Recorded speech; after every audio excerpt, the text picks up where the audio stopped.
Hey, toy fans, Scott ToyGuru Neitlich here. A few days ago on my channel, I posted a video here about why exclusive product is a good thing. And immediately I had a lot of comments saying, oh, you just put this up because Pixel Dan did a video talking about how bad some recent Walmart exclusives were that, arrived damaged, et cetera, and you're just trying to do damage control for the toy industry. Okay, well, first of all, no, I'm not. This is not a conspiracy theory. This is not. It's amazing how often I found throughout my career. I've been in the toy industry for over 20 years. I've worked for Mattel and Jax and Jada and Entertainment Earth, Loot Crate, now for myself. There are no conspiracies in the toy industry. People are just trying to make an honest dollar. That there honestly isn't enough days or hours in the day for conspiracies. So no, my last video was not a response to Pixel Dan. I know Pixel Dan. I consider him an absolute awesome friend and toy acquaintance and colleague. We go back many years when I used to send him samples of Masters of the Universe figures for him to review. So I do want to address, because he brought up a lot of questions in his video, and they were kind of coming back to me. So I thought, okay, let's make a video addressing this. So Dan's issue was the Ghostbuster figures available at Walmart coming to his house both in damaged boxes and showing up at retail before his pre-order. Totally legit. I get it. I'm a fan too. I'm one of those rare people who have worked in the toy industry that's also an active, rabid collector. And Dan brought up some great points about how we're living in kind of a post-Toys R Us world. That without Toys R Us as a retailer that exclusively sells toys, it's a very different world out there. In fact, a lot of retail is going away. And, honestly, I think this is a sad thing, especially for the economy and jobs and et cetera, et cetera. But yes, as a toy collector, it's sad that we don't have places like Tower Records and Suncoast and Toys R Us to go to anymore. And I know it's a weird state of the world right now. There's especially a lot of weird things happening with a lot of people staying at home and wearing masks out in public. And yes, not everyone's mask is a traditional mask. It's amazing what you can find when you Google weird coronavirus masks and the odd images that come up. But hey, there's a lot of creative people out there. I'm actually wearing a World War II gas mask around town just for fun because, why not? All right. So let's put the pieces together. Walmart and the shopping experience, and what are the answers to products showing up damaged and at retail first? Well, here's the reality check. Collectors, you, me, Pixel Dan, all of the people following his channel, my channel, we're such a drop in the bucket in the industry. I cannot tell you how small we are. But we're also the most passionate, which is the irony. We're so passionate about our toys, but we represent a tiny slice. And when I say things like collectors are 20%, I'm not talking about 20% of the industry. I'm talking about 20% of something like Black Series or Marvel Legends sales.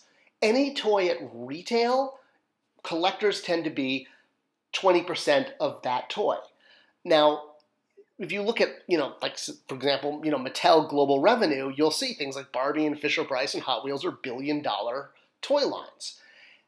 They depend on stores like Walmart to carry their toys to keep them in business because, as Dan pointed out in his video, they need to get the shelf space. They need to have a place to send this to. While toys can ship online, there's something about buying them in person. It's, a toy product, especially for a child, that remains very important. Walmart is still the biggest retailer in the country.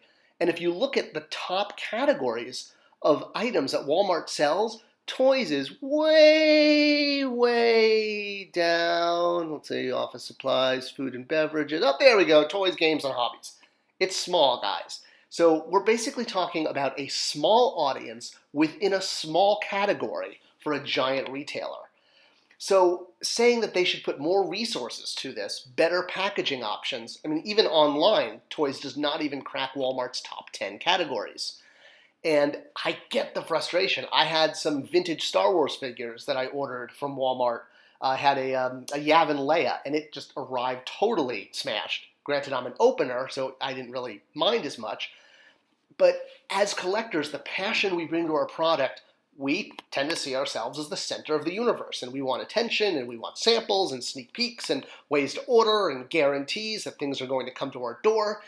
And I hate I'm not trying to be the bearer of bad news. I'm just trying to kind of provide a reality check from my experience being in the toy industry, is we are such a small amount of the overall toy purchase.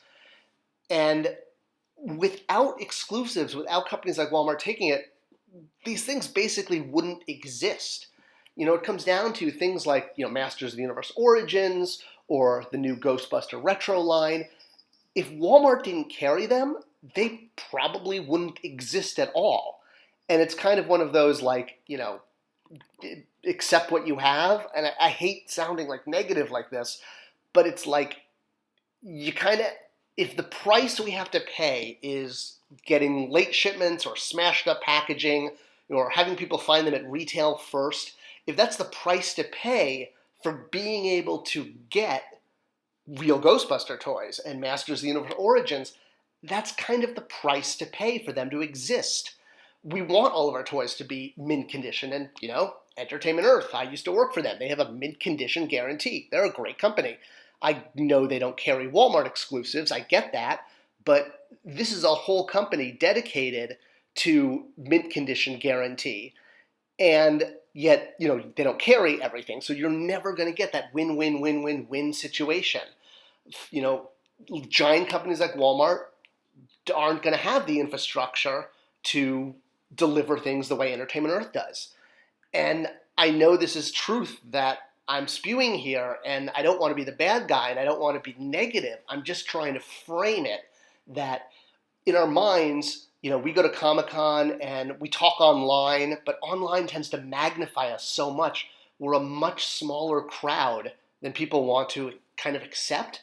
And Walmart has to put the money time and effort where the money is. And it's not going to be exclusive collector product. They carry that product because it draws customers into their store.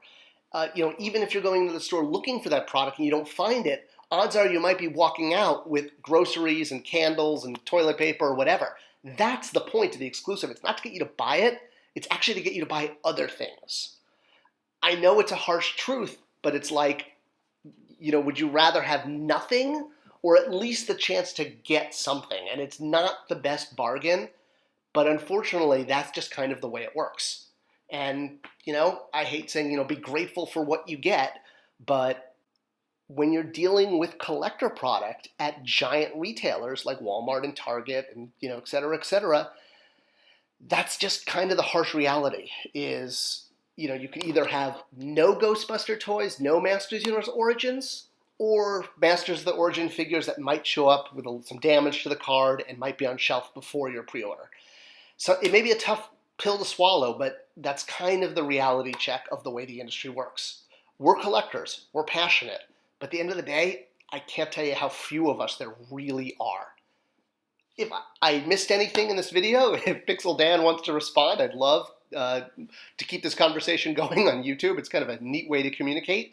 If you haven't checked out my channel before, there's tons of videos about the toy industry and my reflections on it. So check me out. Give me a subscription and a thumbs up, and I'll see you around the toy aisle.